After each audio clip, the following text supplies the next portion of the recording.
পুরসভার চাকরি বিক্রির ধাঁচে জালিয়াতিত রেড চার্ট। ভুয়ো আধার কার্ডের জন্য 15,000 টাকা দিলেই ভুয়ো আধার কার্ড পাওয়া যাবে, 3,000 ফেললেই ভুয়ো প্যান কার্ড তৈরি। জাল বার্থ সার্টিফিকেট পেতে গেলে দিতে হতো 12,000 টাকা। টাকা ফেললেই হাতে নাতে তৈরি হতো জাল পরিচয়পত্র। আর এই জাল পরিচয়পত্র দিয়ে তৈরি হতো আসল পাসপোর্ট বলে পুলিশ সূত্রে খবর। ঠিক যেভাবে পুরসভায় বিভিন্ন ডিপার্টমেন্টে চাকরি পেতে গেলে রেড চার্ট তৈরি হয়েছিল, আর এক্ষেত্রেও দেখা যাচ্ছে পাসপোর্ট জালিয়াতি কাণ্ড। বিভিন্ন নথি পেতে গেলে টাকা দিতে হতো। 15,000 টাকা দিলে ভুয়ো আধার কার্ড পাওয়া যাবে, 3,000 টাকা ফেললি প্যান কার্ড, আর জাল বার্থ সার্টিফিকেট পেতে গেলে দিতে হতো 12,000 টাকা। অর্থাৎ সেই পুরসভায় নিয়োগ দুর্নীতির প্রক্রিয়া ফলো করা হয়েছে এবার পাসপোর্ট জালিয়াতি চক্রের ক্ষেত্রে।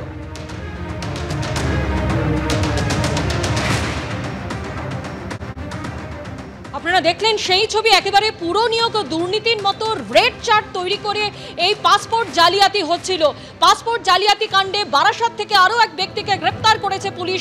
সে নিজেকে মুহুরি বলে পরিচয় দিয়ে বাংলাদেশিদের জন্য ভুয়ো পরিচয়পত্র তৈরি করে তাদেরকে পাসপোর্ট বানিয়ে দিত, এমনই অভিযোগ উঠেছে। সে নিজেকে মুহুরি বলে দাবি করলেও যদিও পশ্চিমবঙ্গ ল ক্লার্ক অ্যাসোসিয়েশনের তরফে জানানো হয়েছে যে সে ওই নামের কোনো ক্লার্ক তাদের অ্যাসোসিয়েশনের নেই। কিন্তু যে প্রশ্ন উঠছে, একেবারে পুরো নিয়োগ দুর্নীতির ধাঁচেই রেড চার্ট তৈরি করা হয়েছিল, অর্থাৎ প্যান কার্ড, আধার কার্ড, বার্থ সার্টিফিকেট এবং এই এক একটি পরিচয়পত্রের জন্য এক এক রকম রেড বাঁধা হয়েছিল এবং এই টাকা দিলেই তৈরি হয়ে যেত ভুয়ো পরিচয়পত্র এবং বাংলাদেশিদের হাতে পৌঁছে যেত পাসপোর্ট।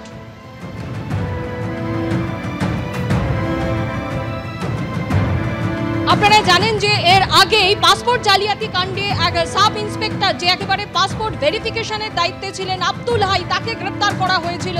আর এবার বারাসাত থেকে গ্রেপ্তার করা হলো নিজেকে মুহুরি বলে পরিচয় দেওয়া এক ব্যক্তিকে।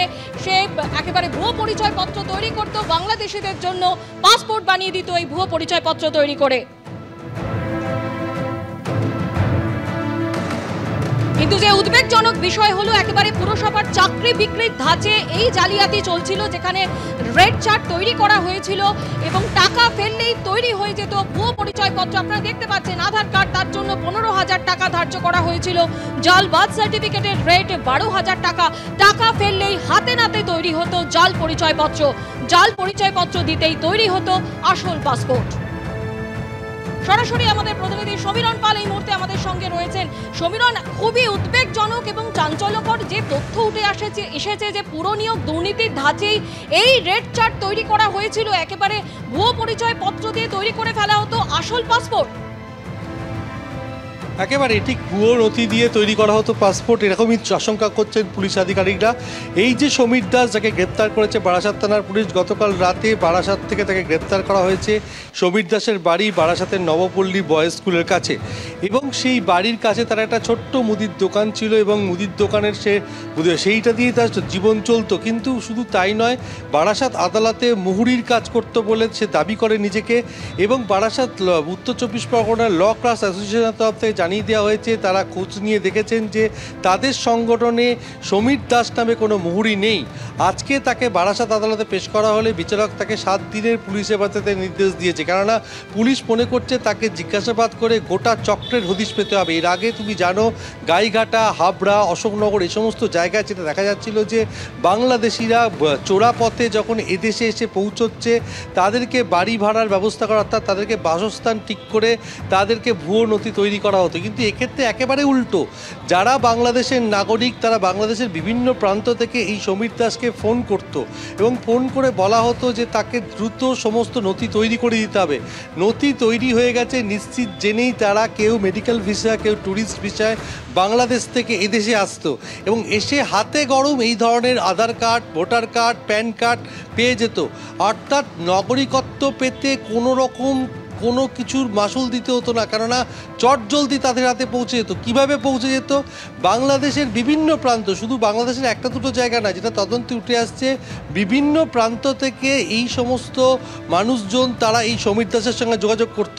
এবার পুলিশ জানার চেষ্টা করছে যে এই সমীর দাসের সঙ্গে বাংলাদেশের কোনো চক্রের যোগসাজশ আছে কিনা, কেননা কে ভারতে আসবে, কার নথির প্রয়োজন রয়েছে, সেই সমস্ত তথ্যগুলো বাংলাদেশে কোনো চক্র, তাকে হয়তো সেই তাদের ফোন নাম্বার পৌঁছে দেওয়া হতো, তাদের মাধ্যমে সমীর দাস যোগাযোগ করতেন বাংলাদেশের নাগরিকদের।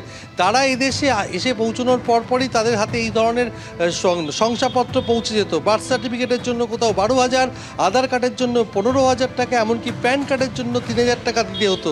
তার যে রেট সেটা একেবারেই ফিক্সড, মানে কোনোভাবে তার সঙ্গে দরদাম করা যেত না। এই দামেই তাকে এই ধরনের শংসাপত্র পেতে হবে, এরকমই নির্দেশিকা ছিল তার তরফ থেকে। এখন ল ক্লার্ক অর্থাৎ মুহুরি বলছেন নিজেকে, মুহুরি পরিচয় দিয়ে এই কাজ করতো। এখন যেটা আমরা দেখেছি, এর আগে একজন পুলিশ আধিকারিক গ্রেপ্তার হয়েছে পাসপোর্ট কেলেঙ্কারিতে, এবং এরপরে দেখা যাচ্ছে যে এই সমস্ত নথি জাল করার জন্য মুহুরি হিসেবে কাজ করতে হতো এই সমীর দাসকে। এখন কিভাবে এই ধরনের নথি তৈরি করতো সমীর দাস, এবং সে তো একাই নথি তৈরি করতে পারে না বলে তদন্তকারীরা মনে করছে যে তার সঙ্গে আরও কেউ যুক্ত আছে। এই চক্রে আর কারা কারা যুক্ত তাকে আরও জিজ্ঞাসাবাদ করে হদিশ পাওয়ার চেষ্টা করছে পুলিশ। প্রাথমিকভাবে তার মোবাইল ফোন থেকে বেশ কিছু শংসাপত্রের সফট কপি পেয়েছে।